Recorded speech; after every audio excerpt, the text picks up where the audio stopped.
ስለ ወንድ ብልት የሚጠየቁ ብዙ ጥያቄዎች አሉ። አንደኛ ቁመቱ ስንት መሆን አለበት? ከ10 እስከ 13 ሴንቲሜትር ኖርማል የምንለው ቁመት ነው። ግን ይሄ ቁመት መለካት ያለበት ብልት ግትር ብሎ ከቆመ በኋላ ነው። ሁለተኛ መጣመም ኖርማል ነው ወይ ነው። መጣመም እስከ ተወሰነ ዲግሪ ድረስ ኖርማል ነው፣ 30 ዲግሪ ድረስ ማለት ነው። ግን እነዚህ መጣመሞች ቀስ ብለው የሚመጡ መሆን አለባቸው። ህመም ካለው በድንገት ከመጣ ከዛ በጣም ከመጣመሙ የተነሳ ወደ ሴት ብልት መገናኘት የሚያቀታቸው አይነት ደረጃ ከደረሰ እሱ ላይ ያሳስባችሁ ይገባል።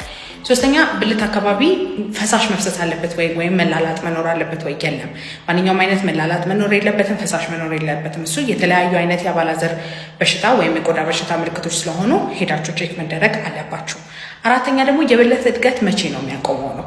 ብዙ ጊዜ ከ16 እስከ 19 የሚሉ ሪሰርቸሮች አሉ። አንዳንድ ሰዎች ደግሞ ከ16 እስከ 18 ዓመት የሚሉ አሉ። ግን 18 ዓመት ካለፈ በኋላ ብልት ማሳደጊያ የለም፣ በሳይንሱ የተረጋገጠ ነገር የለም። ስለዚህ በየቦታው እየሄዳችሁ ገንዘባችሁን አትበሉ። የብልት መጣመም፣ የብልት ማነስ እና ብልት ላይ የሚወጡ ቁስሎች ወደ ስንፈተ ወሲብ ያጋልጡኛል ወይም ለቶሎ መጨረስ ለብልት አለመቆም ችግር ያጋልጡኛል ብላችሁ አስባችሁ ከሆነ የሚያጋልጡ ነገሮች አሉ። በተለይ የአባላዘር በሽታ የቆየ ከሆነ ነው እንጂ የብልት ማነስ ሆነ የብልት መጣመም ለብልት አለመቆም ችግርም ሆነ ለቶሎ መጨረስ የሚያጋልጥ ነገር የለም።